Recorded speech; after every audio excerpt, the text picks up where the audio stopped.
Hello শিক্ষার্থী বন্ধুরা, welcome ক্লাসে সকলকে ওয়েলকাম। আজকে আমাদের যেটা আলোচনার বিষয় সেটা হচ্ছে অ্যাড্রিনাল গ্রন্থি, তাই তো? দেখো, খুব ভালো করে বুঝবে, ঠিক আছে? দেখো, ক্লাসটা প্রথম থেকে শেষ অবধি ভালো করে দেখো, ক্লাসটা আশা করি ভালো লাগবে। তো দেখো, যেটা হচ্ছে আমাদের আজকের বোঝার বিষয় সেটা হচ্ছে অ্যাড্রিনাল গ্রন্থি, ঠিক আছে? তোমরা জানো এটা একটা অন্তঃক্ষরা গ্রন্থি। অন্তঃক্ষরা গ্রন্থি কেন বলছি? কারণ এই গ্রন্থি থেকে শুধুমাত্র হরমোন ক্ষরিত হয়, উৎসেচক ক্ষরিত হয় না, তাই এটা একটা অন্তঃক্ষরা গ্রন্থি। ঠিক আছে, অন্তঃক্ষরা গ্রন্থি।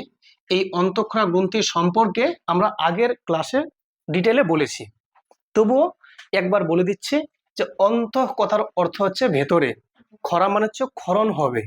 তার মানে যদি কোষের ভেতরে ক্ষরিত হয় বা ক্ষরণ ঘটে, তাহলে সেটা বলবো অন্তঃক্ষরা গ্রন্থি, যেখান থেকে শুধুমাত্র হরমোন ক্ষরিত হয়। আর তোমরা জানো হরমোন কিন্তু দেহের বাইরে নির্গত হয় না, ওটা ভেতরেই ক্ষরিত হয়, আর ভেতরেই রক্তে মিশে যায়, আর রক্তে মিশে বিভিন্ন জায়গায় সঞ্চারিত হয়ে পড়ে এবং সেখানে কাজ করার পর আবার ধ্বংসপ্রাপ্ত হয়। ক্লিয়ার? তো এইরকম একটা গ্রন্থির নাম অ্যাড্রিনাল গ্রন্থি।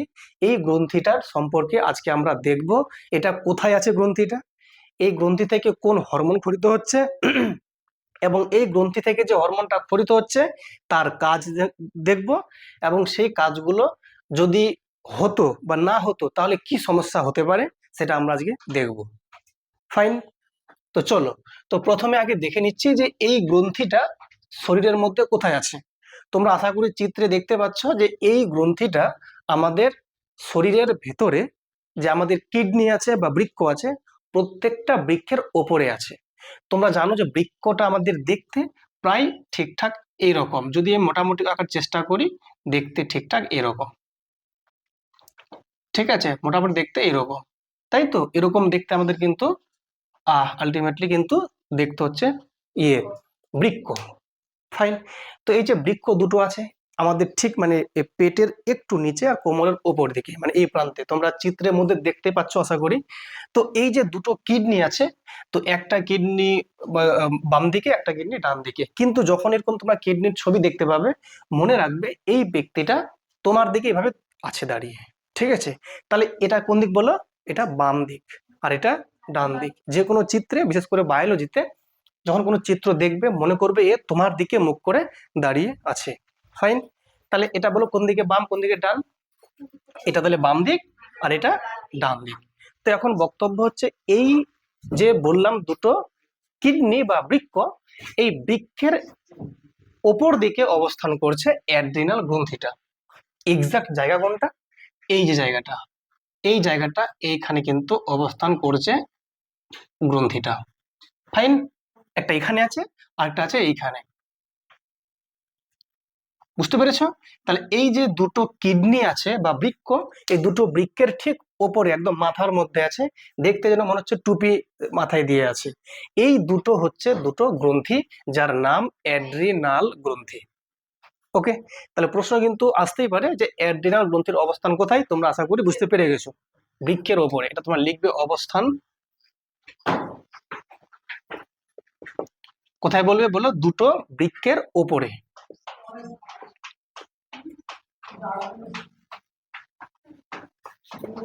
বৃক্কের ওপরে অবস্থান করে। ফাইন, এবারে যেহেতু এই দুটো গ্রন্থি, অ্যাড্রিনাল গ্রন্থি বৃক্কের ওপরে অবস্থান করছে, মানে ওপরে থাকলে এটাকে আমরা বলছি সুপ্রারেনাল গ্রন্থি। সুপ্রারেনাল গ্রন্থি, তাহলে এই অ্যাড্রিনাল গ্রন্থির আরেকটা নাম বললাম, অপর নাম বলতে পারি, অপর নাম কি বললাম? সুপ্রারেনাল।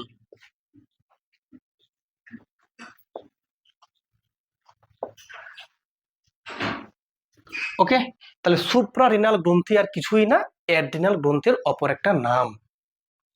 ঠিক আছে, কেন বলছি সুপ্রারেনাল? কারণ ওটা ওপর দিকে অবস্থান করছে, একদম সুপার পজিশনে আছে। সুপ্রারেনাল মানে সুপার পজিশনে আছে, কার? দুটো বৃক্কের ঠিক ওপর দিকে। ফাইন, তাহলে এটা আশা করি বুঝতে পেরে গেছো। এবার দেখে নেব যে এই গ্রন্থি থেকে যেটা হরমোন ক্ষরিত হয় তার নাম কি। তো এখান থেকে যে দুটো হরমোন ক্ষরিত হয় তার নাম হচ্ছে অ্যাড্রিনালিন। দেখো, অ্যাড্রিনালিন,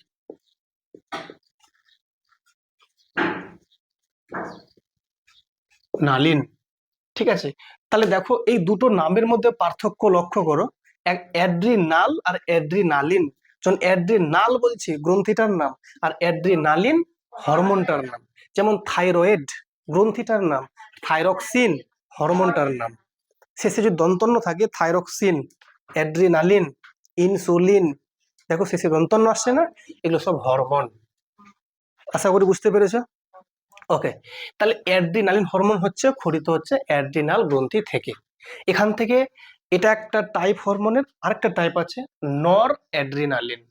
একটা অ্যাড্রিনালিন, একটা নর অ্যাড্রিনালিন, ওটাও লিখে রাখুন, নর।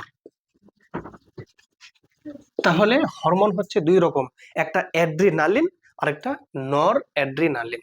এবার দেখে নেব যে এই দুই প্রকার হরমোনের কাজগুলো কি কি।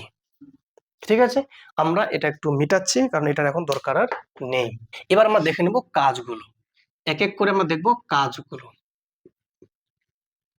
অ্যাড্রিনালিন, নর অ্যাড্রিনালিন, ঠিক আছে, এদের যে মেন যেটা কাজ, এক নাম্বার যেটা কাজ, যেটা একদম খুব মুখ্য কাজ, সেটা হচ্ছে কি বলতো, এই হরমোনটা স্বাভাবিক অবস্থায় ক্ষরিত হয় না।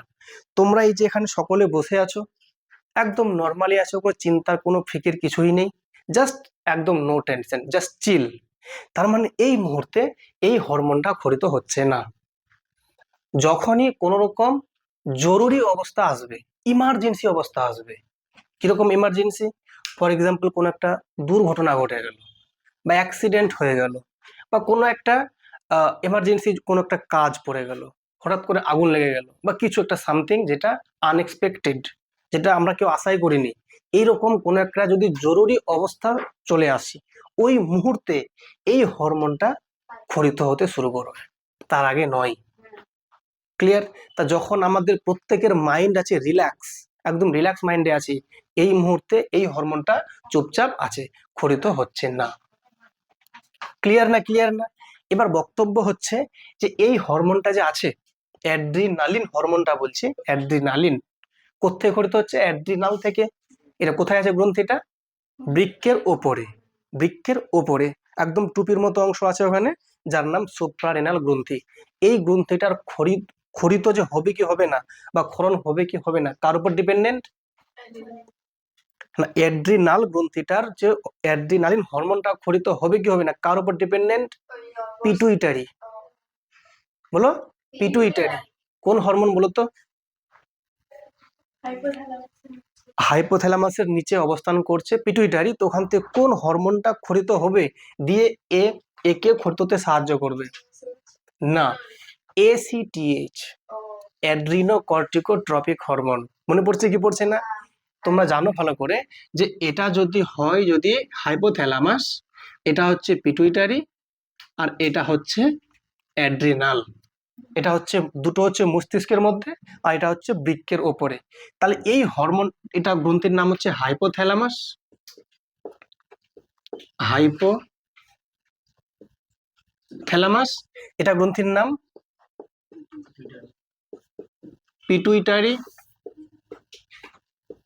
আর এটা গ্রন্থির নাম অ্যাড্রিনাল।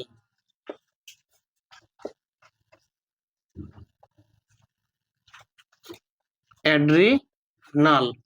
এখান থেকে কোন হরমোনটা ক্ষরিত হবে? অ্যাড্রিনালিন।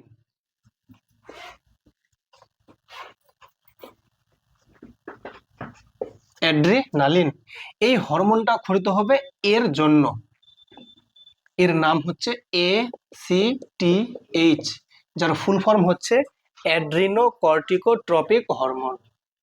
মনে পড়ছে? আর এই হরমোনটা ক্ষরিত হবে কি হবে না ডিপেন্ড করছে এর উপরে। কোন হরমোনের উপরে? ARH। এর নাম কি বলেছিলাম? Adrenocorticotropin releasing hormone. Adrenocorticotropin releasing hormone.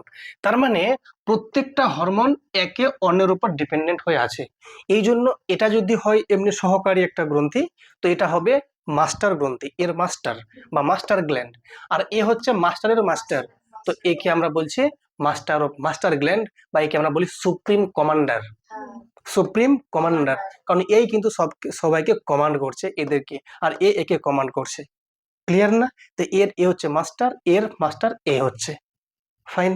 তার মানে প্রত্যেকটা কাজ তাহলে বিপদের সময় বা কোন রকম ইমার্জেন্সি টাইমে এই যে অ্যাড্রিনাল গ্রন্থি থেকে অ্যাড্রিনালিন হরমোনটা ক্ষরিত হবে, এই কাজটাও কিন্তু কন্ট্রোল করছে ব্রেনের কে হাইপোথ্যালামাস।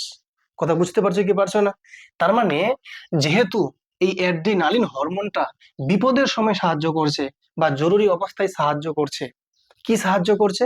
কোনো একটা জরুরি অবস্থায় আমাদেরকে ওই প্রতিকূল অবস্থাটাকে কাটিয়ে উঠতে সাহায্য করে। মানে এই হরমোনটা যখন ক্ষরিত হচ্ছে, কোনো একটা ধরনের বিপদ ঘটে গেল, ওই মুহূর্তে নিজেকে ঠিকঠাক রাখছে, মানে আমাকে বাঁচিয়ে তুলছে ওই বিপদের হাত থেকে। মানে আমাকে মানে সত্যি কথা বলতে গেলে আমাকে কি করছে বলো তো, রিল্যাক্সে রাখার চেষ্টা করছে এই হরমোনটা, অ্যাড্রিনালিন হরমোনটা। যদি ক্ষরিত না হতো আমি ওই মুহূর্তে রিল্যাক্স থাকতে পারতাম না, আরো আমার উল্টা কি বলো অজ্ঞান হয়ে যেতাম আমি। কথা বুঝছো কি বুঝছো না? তার মানে বিপদ যখন হবে এই হরমোনটা ক্ষরিত হওয়া ভালো। যদি ক্ষরিত হয় তাহলে তোমাকে ওই বিপদের থেকে তোমাকে কাটিয়ে উঠতে তোমাকে সাহায্য করবে। বুঝতে পেরেছো? তাহলে জরুরিকালীন সময়ে বা বিপদকালীন সময়ে মোকাবিলা করতে সাহায্য করে কোন হরমোন? অ্যাড্রিনালিন। এই জন্য এই হরমোনের অপর নাম হচ্ছে বিপদকালীন হরমোন বা জরুরিকালীন হরমোন বা সংকটকালীন হরমোন। তাহলে লেখো 1 নম্বর কি বললাম? জরুরি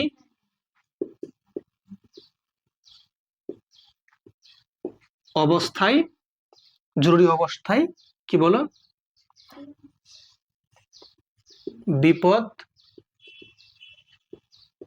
কাটাতে সাহায্য করে, আর তাই এর অপর নাম জরুরিকালীন হরমোন।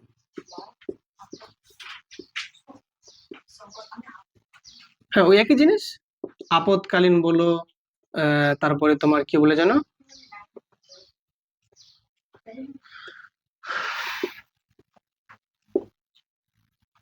আপদকালীন বলো, সংকটকালীন বলো, বিপদকালীন বলো, সবগুলো একই জিনিস। তাহলে আশা করি বুঝতে পেরেছ। আচ্ছা, এবারে দেখবো আমরা যে এই অ্যাড্রিনালিনের কাজগুলো এবার একটু এক এক করে জানবো। যেমন একটা কাজ পেলাম, এই কাজটা কিন্তু অত্যন্ত ভাইটাল, এটা 1 নম্বর কাজ। আমরা 2 নম্বর যদি কাজ বলি, এখানে লিখছি আমি, নাহলে এখানে লিখছি কাজগুলো।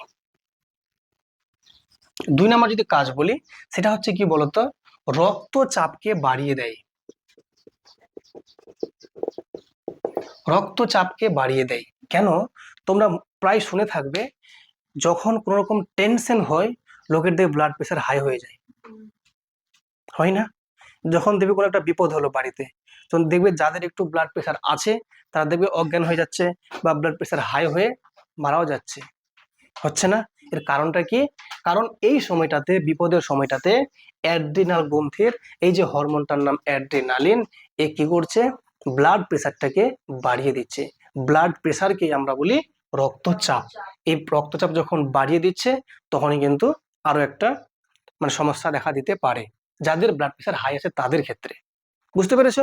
তাহলে ব্লাড প্রেশারকে কি করে? হাই করে দেয়।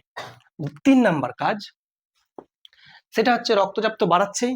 2 নম্বর হচ্ছে আমাদের যে যখন কোন রকম বিপদ আসে, তো বিপদের সময় আমাদের যে এই যে হার্ট আছে বা দিল যাকে বলি আমরা বা হৃৎপিণ্ড বলছি, এটার গতিটা বাড়বে না কমবে? বেড়ে যাবে। তখন এটা বেশি ধকধক করে না? তো এর মানেটা কি? এই হরমোনটা এই দিলের বা মানে আমরা কি বলি হৃৎপিণ্ড বলি, এই হৃৎপিণ্ডের গতিটাকে বাড়িয়ে দেয়। তো লেখো হৃদ স্পন্দন বৃদ্ধি করে। কথা বুঝছো কি বুঝছো না? হৃদ স্পন্দন বৃদ্ধি করে। দেখো ভালো করে, যদি রক্তচাপ বাড়ে তো অটোমেটিক্যালি ওর কিন্তু মানে হৃৎপিণ্ডের এটা কিন্তু গতিটা বেড়ে যাবে। তাহলে এর সঙ্গে কি বলো? ডিপেন্ডেন্ট। তার মানে এ আবার কার উপর ডিপেন্ডেন্ট? এই যে দেখছো বিপদের সময়। বুঝছো কি বুঝছো না? ভালো করে সিকোয়েন্সটা বোঝো। ক্লিয়ার? আচ্ছা, নাম্বার 4 বলছে বিপাকে, শোনো এই যে বিপাক ক্রিয়া হচ্ছে, তোমরা জানো যে বিপাক ক্রিয়ার সময় কি হয়? প্রত্যেকটা কোষে কোষে রাসায়নিক বিক্রিয়া সম্পন্ন হয়। সে বিক্রিয়ার সময় কি করে? কোষের মধ্যে যে আমাদের জমে আছে গ্লাইকোজেন, তাকে ভেঙে গ্লুকোজ বানিয়ে মানে শর্করাকে রক্তে মেশাই। তাহলে বলো তো রক্তের মধ্যে সুগারকে বাড়ায় না কমায়? বাড়ায়, বৃদ্ধি করে। তা আমরা বলতে পারি যে গ্লাইকোজেনকে ভেঙে গ্লুকোজে রূপান্তর করে রক্তের মধ্যে মিশিয়ে দেয়। গ্লাইকোজেনকে ভেঙে গ্লুকোজ উৎপন্ন করে। 4টা হয়ে গেল কমপ্লিট, লিখেছো? নাম্বার 5 পয়েন্ট, বলো যদি তুমি টেনশনে পড়ে যাও বা বিপদ চলে এসছে, যদি বিপদের সময় যদি রক্তচাপ বেড়ে যায়, আবার যদি এদিকে হৃৎপিণ্ডের গতি বেড়ে যায় বা হৃৎপিণ্ডের গতি বেড়ে যায়, তাহলে সেই মুহূর্তে তোমার পেশির উত্তেজিতা বাড়বে না কমবে? অবশ্যই বাড়বে। পেশির উত্তেজিতা বাড়বে এবং পেশির যে সংকোচনশীলতা এটা বৃদ্ধি পাবে। এর মানে কি অসার কালটা বিলম্বিত হবে। অসার কাল জিনিসটা কি বলতো?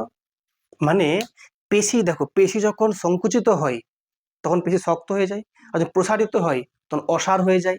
এই প্রসারিত হওয়ার ব্যাপারটা বা আমরা ওকে বলি অসার কাল, মানে অসার মানে কি বলতো? লুজ লুজ হওয়ার ব্যাপারটা কমে যাবে। মানে মনে হবে তখন যেন চেপে ওকে ধরে রেখেছে। মানে ফর এক্সাম্পল দেখবে যখন পেশিতে টান পড়ে, কেন কেউ তখন অজ্ঞান হয়ে গেছে, পেশিতে টান পড়ে যায় না? এই টান পড়েছে মানে কি পেশির যে সংকোচনশীলতা ওটা বৃদ্ধি পেয়ে গেছে, আর অসার কালটা কমে গেছে, মানে হ্রাস পেয়ে গেছে, মানে অসার কাল বিলম্বিত হচ্ছে। তাহলে প্রশ্ন কিন্তু আসবে যে জরুরিকালীন সময়ে আমাদের পেশির উত্তেজিতা বৃদ্ধি পায় আর সংকোচনশীলতা না, এটাও বৃদ্ধি পায় বলেই তো সংকুচিত হয়ে থাকে, অসার কালটা বিলম্বিত হয়। তাহলে লেখো, তাহলে কি বলবে যে পেশির সংকোচনশীলতা বৃদ্ধি পায় আর এর ফলে পেশির যে অসার কাল বিলম্বিত হয়। বিলম্ব মানে দেরি হয়, অসার কালটা কিন্তু বিলম্বিত হচ্ছে। অসার কাল মানে যেটা আমরা বলি না যে হাত লেগে গেছে, দাঁত লেগে গেছে, এর মানে কি পেশিটা ওর সংকুচিত হয়ে গেছে, খুলছে না পেশিটা, পেশিটা খুলছে না। কখন হয় এটা? রিল্যাক্সে হয় না টেনশনে হয়? টেনশনে হয়। এর মানে কি ওই সময় কোন হরমোন খরিত হচ্ছে? অ্যাড্রিনালিন। এই অ্যাড্রিনালিনের জন্য পেশি ওর সংকুচিত হয়ে গেছে আর প্রসারিতই হচ্ছে না। এর মানে কি অসার কালটা ওর দেরি হচ্ছে, অনেকক্ষণ পর তারপরে অসার কালটা মানে ঠিকঠাক হবে, ওর অসারটা হবে একটু দেরিতে। কথা বুঝছো কি বুঝছো না? দেখতে পাচ্ছ? লেখো লেখো, হয়েছে। Next number 5। নাম্বার 6 কি বলছে শোনো, যদি যদি বিপদ আসে, মন দিয়ে বোঝো, এই বিপদ দিয়ে সবগুলোকে টানছি আমরা। যদি বিপদ আসে লোকটা কান্নাকাটি করবে না কি করবে? কান্নাকাটি করবে। যদি কান্নাকাটি করে তা চোখ দিয়ে জল পড়বে তাহলে নিশ্চয়ই, এর মানে অশ্রু গ্রন্থির ক্ষরণ বাড়বে। দেখো তাহলে অশ্রু গ্রন্থির ক্ষরণ বৃদ্ধি করে। বুঝছো টেকনিকটা কিরকম মুখস্থ রাখতে হবে? তাহলে অশ্রু গ্রন্থির ক্ষরণকে বৃদ্ধি করে অ্যাড্রিনালিন হরমোন। তাহলে বিপদ দিয়ে আমরা সবগুলোকে একদম পরপর মনে রাখবো। খালি একটা খালি একটু খেয়াল রাখবে কষ্ট করে, গ্লাইকোজেনকে ভেঙে গ্লুকোজ উৎপন্ন করে। খালি একটু একটু কষ্ট করে খেয়াল রাখতে পারলে কিন্তু হয়ে যাবে, ঠিক আছে? তাহলে অশ্রুগ্রন্থির ক্ষরণ কিন্তু কিন্তু নির্ভর করছে এর উপরে। যখন চোখের কথা আসলো, অশ্রু মানে কি চোখের কথা বলছি, চোখের জল। তো তো এবার তোমরা শোনো মন দিয়ে, যখন চোখের কথা আসলাম ফিরে, তাহলে চোখ দিয়ে আরেকটা আমরা কথা খেয়াল রাখবো। চোখের আমাদের যে আছে তারারন্ধ্র, ভেতরে আছে কি তারারন্ধ্র। তোমরা জানো যে চোখের মধ্যে আমাদের একটা দেখো ভেতরে একটা গোলাকার অংশ আছে, গোলাকার মধ্যে মানে মেন কালোটা না কিন্তু ওটা তো লেন্স, ওর মাঝখানে দেখো আরেকটা কালো অংশ আছে, দেখতে পাচ্ছ কি? একটা চোখ আছে, তো চোখের যে মেন অংশটা এটা তো পুরো হোয়াইটটা যেটা আছে এটার নাম স্ক্লেরা, আর যেটা কালোটা ওটার নাম কি? ওটা আমাদের লেন্সটা আছে। এই লেন্সটার ঠিক মাঝখানে দেখবে আরেকটা কালো অংশ আছে, ওটা ভেতর না কিন্তু বাইরে আছে। এই অংশটার নাম হচ্ছে তারারন্ধ্র। এই তারারন্ধ্র কি করে? এই তারারন্ধ্রটা আমাদের কাজ করে, এটা ইচ্ছা মতো কখনো প্রসারিত হয় কখনো সংকুচিত হয়, এর ফলে বাইরের আলো সহজেই প্রবেশ করতে পারে। তোমরা দেখবে কোথাও যখন তোমরা রোদ্রে যাবে তো চোখগুলো সরু হয়ে যায়, তখন তারারন্ধ্র কি করে ছোট হয়ে যায় আর অল্প আলো পাস করায়। যে অল্প আলো পাস করায় তাহলে কি হবে? চোখটা আমাদের ক্ষতি হবে না। আর যখন তোমরা দেখো অন্ধকারে আছো তো চোখটা বড় বড় করে দিচ্ছ তোমরা, কেন? এখানে আলো কম আছে, তো আলো পাস করে ভালো মতো পাস করবে। এর ফলে কি হচ্ছে? তাহলে তারারন্ধ্রের কাজ হচ্ছে মানে ব্যাসার্ধকে কমিয়ে বাড়িয়ে আমাদের চোখের মধ্যে আলোকে নিয়ন্ত্রণ করে। এই কাজটা কে সম্পন্ন করে? অ্যাড্রিনালিন। মানে পুরোপুরি না, কিছুটা হলেও। তাহলে অ্যাড্রিনালিন কি করবে? চোখের যে তারন্ধ্রকে প্রসারিত হতে সাহায্য করে। দেখো, চোখের তারারন্ধ্রকে প্রসারিত হতে সাহায্য করে। দেখো, তারন্ধ্র মানে পিউপিল, এটাকে আমরা পিউপিল বলি আবার। ঠিক আছে, কি বলি বলো? পিউপিল। পিউপিল। তাহলে যখন আমরা বিপদের কথা বলছি, মানে ইমার্জেন্সি টাইম বলছি, তাহলে সেই মুহূর্তে দেখো কতগুলো কাজ পেয়ে গেলাম না? কোনো রকম বার্ডেন ছাড়াই, কোনো টেনশন ছাড়াই মুখস্থ হয়ে গেল। তাই কি বলবো? বিপদ অবস্থায় বা জরুরি অবস্থায় আমাদের মোকাবিলা করতে সাহায্য করে। নাম্বার 2, যখন টেনশনে আসবে রক্তচাপ বেড়ে যাবে, তো রক্তচাপকে বৃদ্ধি করে। যদি রক্তচাপ বেড়ে যায়, ব্লাড প্রেশার হাই হয়ে যায়, তাহলে আমাদের যে হৃদস্পন্দনটা বেড়ে যাবে, তাহলে বলবো হৃদস্পন্দন বৃদ্ধি করে। নাম্বার 4 কি বলবো আমরা? গ্লাইকোজেনকে ভেঙে গ্লুকোজ বানিয়ে রক্তের সুগারটাকে বাড়িয়ে দেয়। নাম্বার 5 কি খেয়াল রাখবো? পেশির সংকোচনশীলতা বৃদ্ধি পায়, উত্তেজিতা বৃদ্ধি পায়, এর ফলে অসার কালটা বিলম্বিত ঘটে। নাম্বার 6 কি বললাম? অশ্রুগ্রন্থির ক্ষরণকে বৃদ্ধি করে। আর নাম্বার 7, চোখের তারন্ধ্রকে প্রসারিত করে। এত কিছু হওয়ার পরেও গায়ের লোম কি শুয়ে থাকবে না খাড়া হবে? তাহলে গায়ের লোমগুলোকে খাড়া হতে সাহায্য করবে অ্যাড্রিনালিন। কখন? বিপদকালীন সময়ে। তাহলে প্রত্যেকটা কাজ যখন জানলাম, কোন টেনশন আছে বুঝতে? ইজি হয়ে গেল না ব্যাপারটা? ফাইন। একটা কথা ছুটে গেছে অবশ্য, বিএমআর কে নিয়ন্ত্রণ করে, বিএমআর ওটা বলা হয়নি। তো ঠিক আছে, কোনো ব্যাপার, সবগুলো না বললেও চলবে। এটা আমরা দেখলাম সমস্ত অ্যাড্রিনালিনের কাজ পেয়ে গেলাম। এবার একটু দেখে নেব নর অ্যাড্রিনালিন কি ব্যাপার। শোনো, খুব একটা বেশি পার্থক্য নেই। শোনো মন দিয়ে, একটু তাকাও। পার্থক্য খুব একটা বেশি নেই। কি পার্থক্য? যেটা অ্যাড্রিনালিন সবগুলো কাজ করে, আচ্ছা নর অ্যাড্রিনালিন বিশেষ কয়েকটা কাজ করে। তার মানে অ্যাড্রিনালিনের সমস্ত কাজ কিন্তু এ করতে পারবে না, কিন্তু এর সবগুলো কাজ এ প্রায় করে দেবে। কি কি করবে?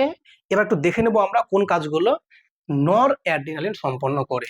যেমন এই যে গ্লাইকোজেনকে ভেঙে গ্লুকোজ উৎপন্ন করে রক্তে মেশায়, এই কাজটা করবে একটা। রক্তচাপকে বৃদ্ধি করবে আর বিএমআর কে নিয়ন্ত্রণ করবে। কি বললাম? বিএমআর লিখছি এখানে আমি, বিএমআর। তোমরা জানো এটার নাম হচ্ছে বেসাল মেটাবলিক রেট। এই তিনটে কাজকে সম্পন্ন করে নর অ্যাড্রিনালিন। আরো কিছু কাজ আছে, তোমরা আশা করি দেখতে পাবে। সেটা হচ্ছে এই যেমন পেশির যে ব্যাপারটা, আর একটা হচ্ছে হৃদস্পন্দন, এই কাজটাও সম্পন্ন করে। ঠিক আছে, তার মানে অ্যাড্রিনালিন আর নর অ্যাড্রিনালিন খুব একটা বেশি পার্থক্য নেই। এই নর, দেখো নর সামনে আসছে মানে বিশেষ কয়েকটা কাজ করবে, আর অ্যাড্রিনালিন সবগুলোই কাজ সম্পন্ন করবে। ক্লিয়ার না? ক্লিয়ার না? তাহলে আমাদের অ্যাড্রিনালিন কাজ কিন্তু কমপ্লিট। এবার আমরা দেখব পরের গ্রন্থি, তার নাম বলো না, ওটা তো হয়ে গেল কমপ্লিট।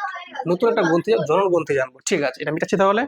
শোনো, পড়াশোনা যখন করছোই তো একটু খেয়াল রাখবে যেন ট্রিকটা যেন মনে থাকে। কিভাবে বললাম? একটু যেন পরীক্ষায় মনে থাকে, না যদি একদম এলোপাথারি মুখস্থ করো ভুলে যাবে আবার। ঠিক আছে, আর একটু যদি বুদ্ধি করে চলো তো দেখবে একদম অনেক জিনিস মনে থাকছে। কি তাই তো? এবারে যেটা আমরা জানবো সেটা হচ্ছে কি বলো? জনন গ্রন্থি। খুব ভালো করে বুঝবে। ঠিক আছে, জনন গ্রন্থি। দেখো, জনন কথার অর্থ হচ্ছে যে প্রক্রিয়ায় একটা মাতৃ জীব বা মা জীব বা মা একটা যখন নতুন কোনো একটা জীবের জন্মদান দিচ্ছে বা নতুন একটা অপত্য সন্তানের জন্মদান দিচ্ছে, যে প্রক্রিয়ায়, তার নাম হচ্ছে জনন প্রক্রিয়া। তা এটা একটা প্রক্রিয়ার নাম। আর গ্রন্থি মানে কি? যে গ্রন্থির সাহায্য নিয়ে একটা সন্তানের জন্ম দিতে পারছে, সেই গ্রন্থিটার নাম হচ্ছে জনন গ্রন্থি। ঠিক আছে, এবার এই জনন গ্রন্থিটা তোমরা জানো যে একটা সন্তানের যখন জন্ম হচ্ছে, তার জন্য যে দুজন ব্যক্তির ভূমিকা গুরুত্বপূর্ণ, একটা হচ্ছে মাতা, একটা হচ্ছে পিতা। আমরা সকলে এখানে সন্তান। এই সন্তানের একটা জন্ম দিতে দরকার হচ্ছে একটা পিতা আর একটা হচ্ছে মাতা। এখন বক্তব্য হচ্ছে এই পিতা এবং মাতা দুজনেরই কিন্তু গ্রন্থি রয়েছে, যার নাম হচ্ছে জনন গ্রন্থি। এখন বক্তব্য হচ্ছে এই জনন গ্রন্থিগুলোর নাম কি? তো প্রথমে যদি আমরা পিতাকে নিয়ে আমরা আলোচনা করি, মানে পুরুষদের। তাহলে পুরুষদের দেখো, তাহলে আমরা বলতে পারি পুং, বলতে পারি পুং মানে পুরুষ। তাহলে পুং, তাহলে এই যে বললাম, তাহলে জনন মানে হচ্ছে অপত্য সন্তানের জন্মদান দেওয়া একটা প্রক্রিয়ার নাম। আর এই প্রক্রিয়া সম্পন্ন করছে যে গ্রন্থিটা, তার নাম জনন গ্রন্থি। তো এই জনন গ্রন্থিটা হচ্ছে দুজনের দুরকম থাকে, একটা হচ্ছে পিতার, একটা মাতার। তো পিতার যে জনন গ্রন্থি তার নাম হচ্ছে পুং জনন গ্রন্থি। পুং কথাটা এসছে পুরুষ থেকে, ঠিক আছে। তো এখন বক্তব্য হচ্ছে এই পুং জনন গ্রন্থি যে রয়েছে, তো সেই জন্য যে গ্রন্থিটা রয়েছে সেই গ্রন্থিটার নাম আমাদের জানতে হবে। তার নাম হচ্ছে কি শুক্রাশয়। তাহলে গ্রন্থিটার নাম কি বললাম? শুক্রাশয়। ঠিক আছে। এবার শুক্রাশয় কথাটার নামটা এমন কেন? শুক্রাশয় কথাটাকে যদি ভাঙি, শুক্রাণু এর যে স্থান বা আশয় তাকে আমরা বলি শুক্রাশয়। এর মানে যেখানে শুক্রাণু উৎপন্ন লাভ করে, এই শুক্রাশয়ের ভেতরে। এবার বক্তব্য হচ্ছে এই শুক্রাশয়ের অবস্থান কোথায় আমরা দেখব। তো প্রথম দেখব আমরা শুক্রাশয়ের অবস্থান। দেখো, তোমরা আশা করি চিত্রে দেখতে পাচ্ছ, তোমরা বইয়ে দেখতে পাবে যে শুক্রাশয়ের অবস্থান কোথায় রয়েছে। শুক্রাশয় দেখো একটা থলির মধ্যে থাকে, যার নাম হচ্ছে স্ক্রোটাম। তাহলে এই স্ক্রোটাম, স্ক্রোটাম নামক একটি থলির মধ্যে অবস্থান করে, থলির মধ্যে অবস্থান করছে বা করে। ঠিক আছে, তোমরা চিত্র দেখলেই বুঝতে পারবে যে এই থলিটা কিন্তু আমাদের শরীরে, পুরুষদের শরীরে উদর গহ্বরের নিচে এটা ঝুলে থাকে। তো এই যে থলিটা থাকছে এটার নাম হচ্ছে স্ক্রোটাম।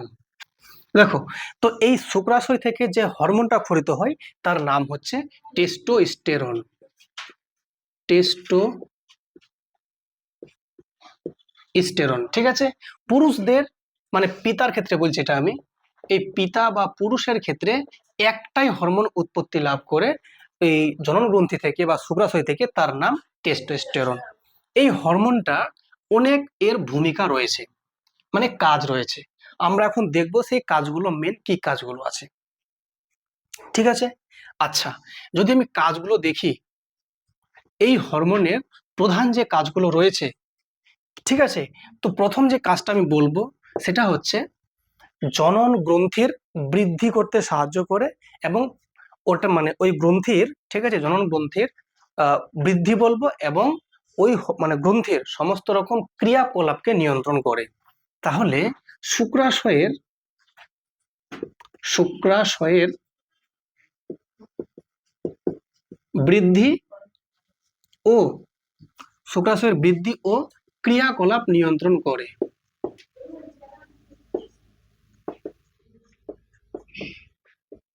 ঠিক আছে, তাহলে ওই গ্রন্থিটার সম্পূর্ণরূপে কাজগুলো করে কে?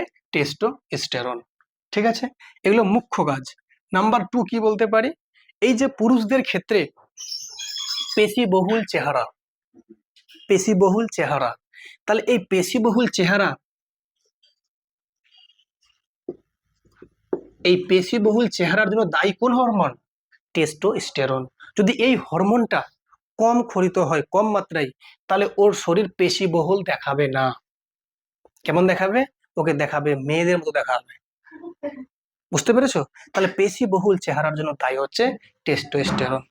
আর কি এর সাথে যেগুলো, শোনো, একটা হচ্ছে কি মানে যৌন যে বৈশিষ্ট্যগুলো রয়েছে, ঠিক আছে, সেই বৈশিষ্ট্যগুলোকে নিয়ন্ত্রণ করবে।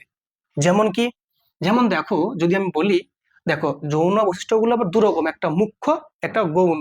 মুখ্য কোনগুলো? যেটা হচ্ছে প্রাইভেট পার্ট, তার মানে পুরুষদের ক্ষেত্রে প্রাইভেট পার্টকে নিয়ন্ত্রণ করবে টেস্টোস্টেরন। তাহলে 3 নাম্বার যে কাজটা আমি বলতে পারি, প্রাইভেট পার্ট কাদের? পুরুষদের, মানে মেল, মেল মানে পুরুষ, প্রাইভেট পার্টকে বৃদ্ধি ও নিয়ন্ত্রণ করে। এই কাজটা পুরোপুরি টেস্টোস্টেরনের উপর, এটা হচ্ছে মুখ্য কাজ। শোনো মন দিয়ে, এটা হচ্ছে কি মুখ্য কাজ, এটা মুখ্য কাজ। আর একটা গৌণ কাজ। গৌণ মানে কি বললাম বলতো? গৌণ মানে হচ্ছে যে কাজটা ওটা ছাড়াও করে। তাহলে কি বললাম? পেশিবহুল চেহারা, এটা লিখছি আমি গৌণ, এখানে লিখছি গৌণ কাজ। তাই কি বললাম, একটা পেশিবহুল চেহারা। তারপর কি, দাড়ি গোফের যে, এই যে দাড়ি গোফ, এই কাজটা, দাড়ি গোফ, ঠিক আছে। আর কি, গলার ভয়েসটা এই যে মোটা গলা, তাহলে গলার ভয়েস বা গলার স্বর মোটা, এটা জন্য দায়ীকে টেস্টোস্টেরন। তাহলে এই কাজগুলো কিন্তু গৌণ কাজ। তাহলে গলার স্বর মোটা করে, দাড়ি গোঁফ দেখা যায়, পেশিবহুল চেহারা, এবং আরো যে সমস্ত কাজগুলো সবগুলো কিন্তু গৌণ কাজ, কার, টেস্টোস্টেরনের। আর যেগুলো মুখ্য কাজ সেটা হচ্ছে প্রাইভেট পার্টের বৃদ্ধি ও নিয়ন্ত্রণ করে, এটা হচ্ছে মুখ্য কাজ। ঠিক আছে, এর মানে হচ্ছে যৌন লক্ষণ, যৌন লক্ষণগুলো কি করে প্রকাশ পায়,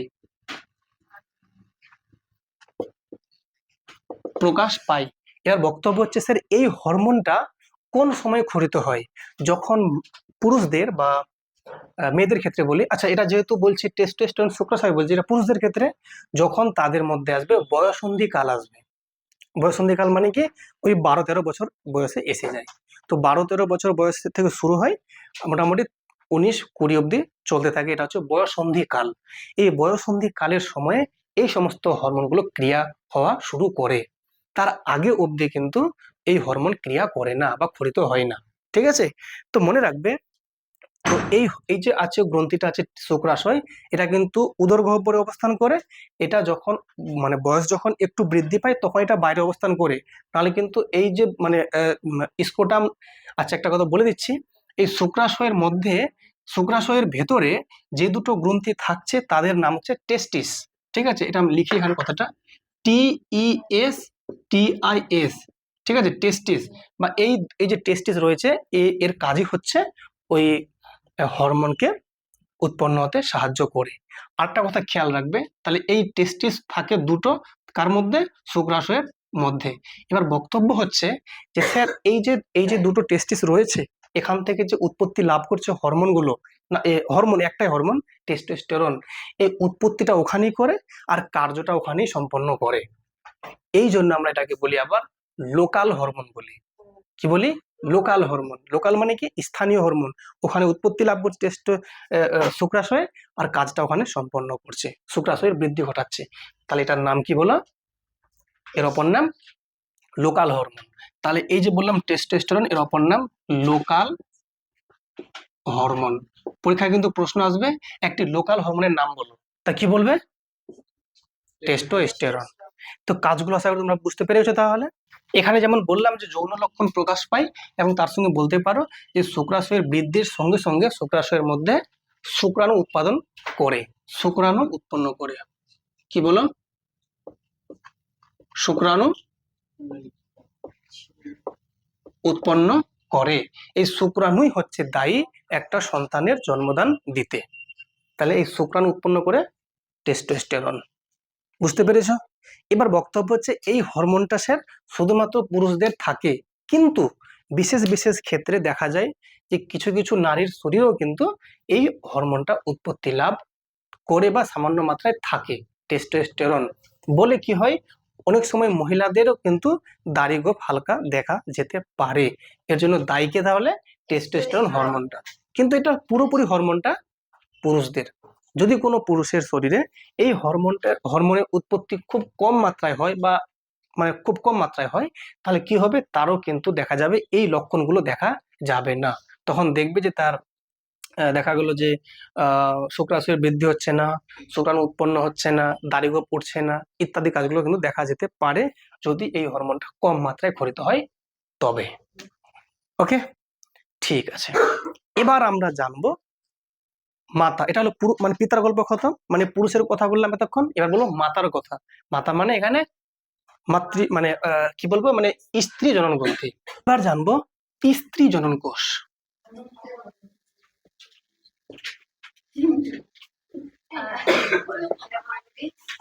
শোনো মন দিয়ে,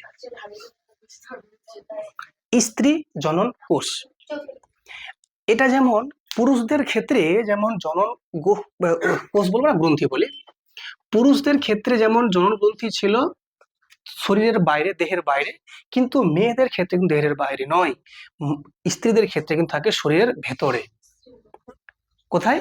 এটা থাকছে পেটের ভেতরে। পেটের ভেতরে বললে ভুল হবে, এটা থাকছে শ্রোণী গহ্বরে, জরায়ুর দুপাশে। তোমরা চিত্র দেখলেই বুঝতে পারবে যে জরায়ু আছে আমাদের মানে মহিলাদের শরীরে, এবং সেই জরায়ুর মানে দুপাশে দেখো দুটো কিন্তু জরায়ুর দুপাশে অবস্থান করছে স্ত্রী জনন গ্রন্থি, যার নাম হচ্ছে ডিম্বাশয়। ক্লিয়ার না? ক্লিয়ার না? তাহলে ডিম্বাশয়টা কোথায় অবস্থান করছে বলতো? শ্রোণী গহ্বরে, জরায়ুর দুপাশে।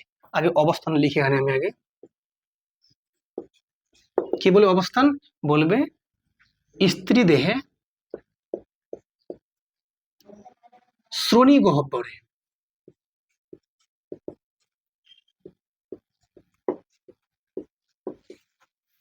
জরায়ুর দুপাশে অবস্থান করে। ঠিক আছে, স্ত্রীদের শ্রোণী গহ্বরে জরায়ুর দুপাশে অবস্থান করছে ডিম্বাশয়। তোমরা চিত্র দেখলেই বুঝতে পারবে আশা করি, তাই তো? চিত্র দেখো। Okay fine.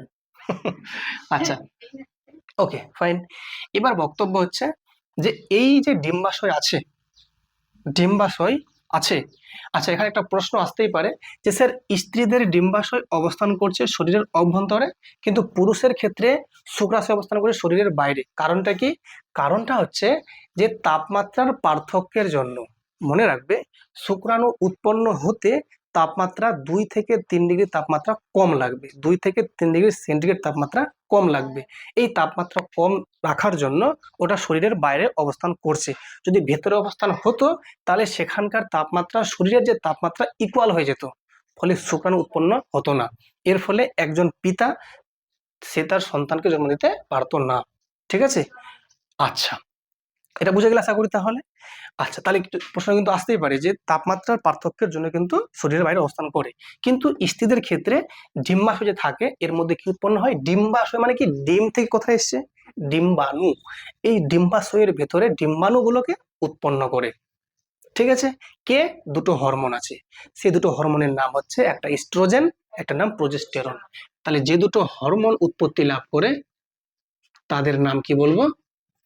ইস্ট্রোজেন ও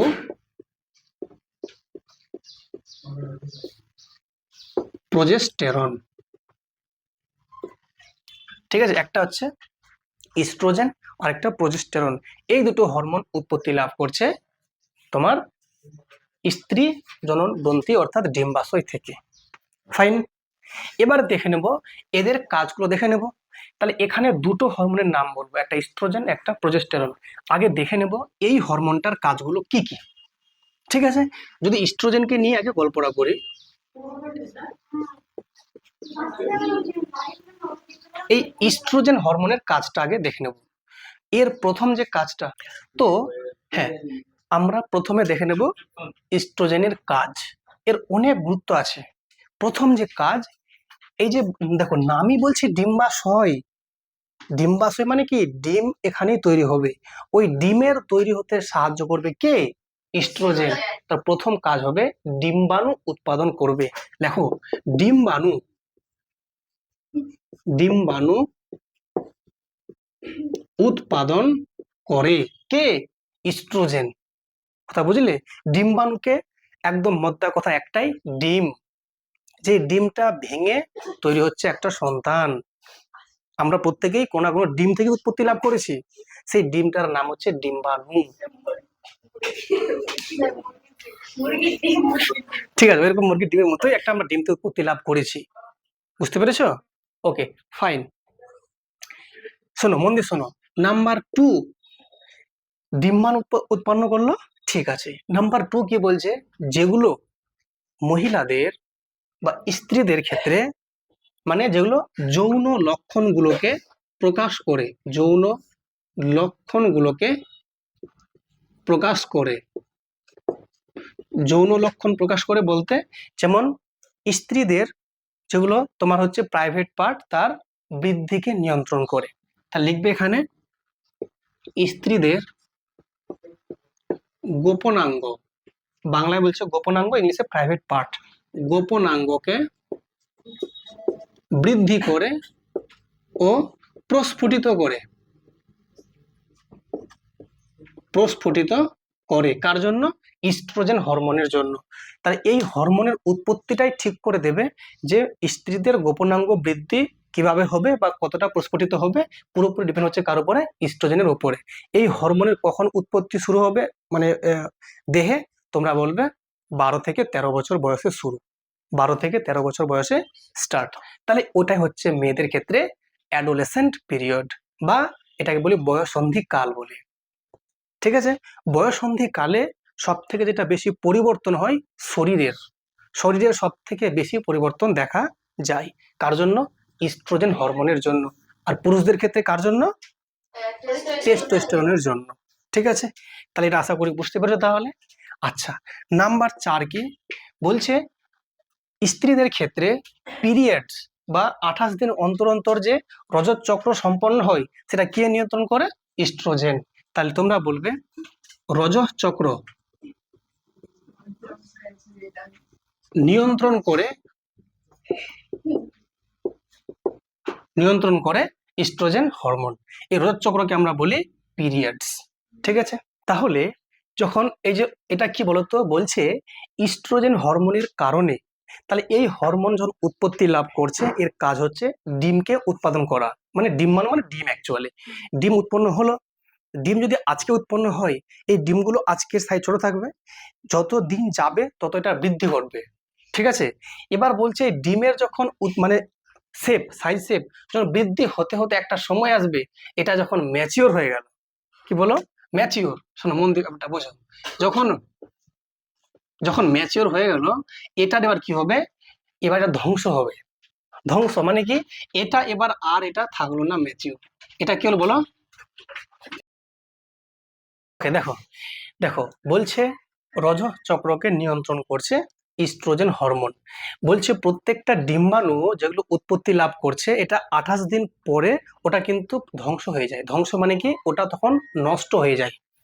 একটা যেমন যে কোনো মুরগির ডিম যদি বলি, তো আজকে ধরুন একটা ডিম উৎপন্ন হলো, সেই ডিমটা একটু যখন অনেকদিন পর দেবে ওটা খারাপ হয়ে যায় হয়তো। ওই রকম কিন্তু নারীদের শরীরে যে ডিম্বাণু উৎপন্ন হয়েছে সেটা কিন্তু 28 দিন থেকে 1 মাস পর এই ডিমটা তখন আর ওটা ঠিকঠাক থাকে না, ওটা পচে যায়। ওই পচা ডিমটা শরীর থেকে বেরিয়ে আসে। এটার নামই হচ্ছে পিরিয়ডস বা রজত চক্র। এইটাকে কে নিয়ন্ত্রণ করছে? Oestrogen hormone. ক্লিয়ার? ওকে, তাহলে এবার বক্তব্য হচ্ছে এইটা যদি, তার মানে এটা পুরোটা কন্ট্রোল কার হাতে? ইস্ট্রোজেন হরমোনের হাতে। তো এটা মেন কাজগুলো পেয়ে গেলাম। তাহলে এবার আমরা দেখে নেব প্রজেস্টেরনের কাজ। ঠিক আছে, দেখো যখন আমরা দেখলাম ইস্ট্রোজেনের কাজ, সেই কাজগুলো মেইনলি ছিল বাহ্যিক কাজ। ঠিক আছে, ওখানে আরো কিছু কাজ বলা ছিল বাকি যেগুলো বলতে পারিনি। সেই কাজগুলো যেমন একটা ছিল কি, নারী সুলভ দেহ তৈরি করবে। শরীরে দেখো মানে ত্বকের নিচে মেদ সঞ্চয় করে শরীরকে নারী সুলভ বানাবে। মেয়েদের গলার স্বরকে মিহি বা নরম করবে বা সুরেলা করবে। আর কি করবে? তাদের চুলের বৃদ্ধি ঘটাবে। এই সমস্ত হরমোনগুলো, তার মানে যেগুলো হচ্ছে বাহ্যিক লক্ষণগুলো, সেই লক্ষণগুলোকে প্রকাশ করতে সাহায্য করছে ইস্ট্রোজেন। কিন্তু যখন নাম বলছি প্রজেস্টেরন, এর যে মেন কাজগুলো আছে, প্রথম যে কাজটা যেটা হচ্ছে সেটা হচ্ছে, যেমন ইস্ট্রোজেনের কাজ ছিল ডিমকে উৎপন্ন করা, তো প্রজেস্টেরনের কাজ ডিম উৎপাদনকে বন্ধ করা। কখন? যখন একটা মহিলা বা একটা নারী বা স্ত্রী যখন ও গর্ভাবস্থায় থাকে, তাহলে গর্ভাবস্থা মানে যখন ও প্রেগনেন্ট থাকছে, তাহলে গর্ভাবস্থায়, হ্যাঁ গর্ভাবস্থা মানে গর্ভ অবস্থায় কি করছে? ডিম্বাণু উৎপাদনটা বন্ধ রাখে। ডিম্বাণু ডিম্বাণু উৎপাদনটা বন্ধ থাকে। তোমরা বলো, যদি ডিমের উৎপাদনটা বন্ধ থাকে তাহলে বলো তো রজত চক্র বা পিরিয়ডসটা চলবে না বন্ধ থাকবে? বন্ধ থাকবে। তার নাম্বার 2 বলতে পারি যে গর্ভাবস্থায় রজত চক্র বন্ধ থাকে বা বন্ধ রাখতে সাহায্য করে, রাখতে সাহায্য করে। ঠিক আছে।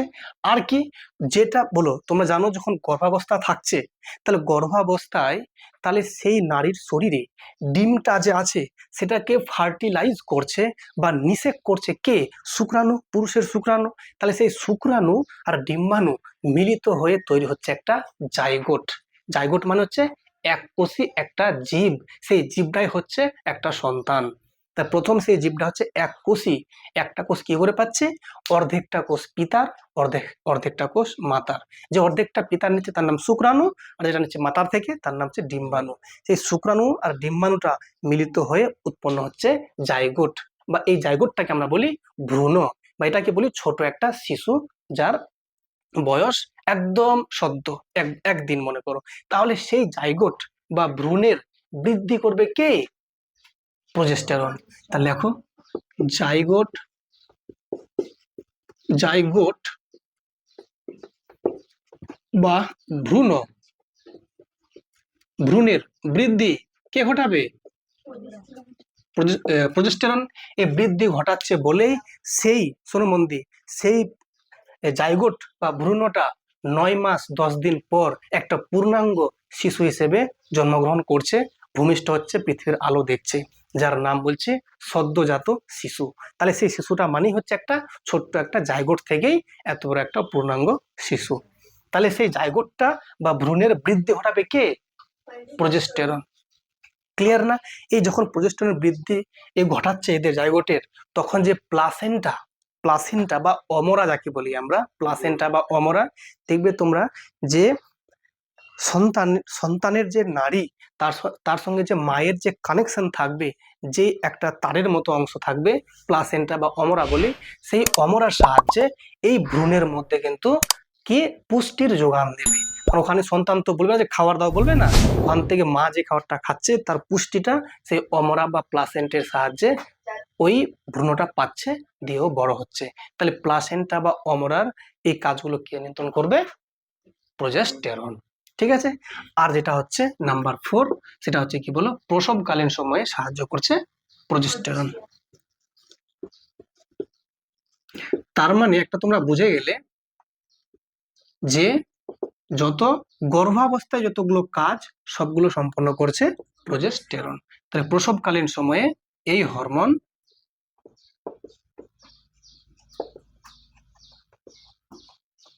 সাহায্য করে। কারো কোনো সমস্যা বুঝতে, কোনো ডাউট নেই?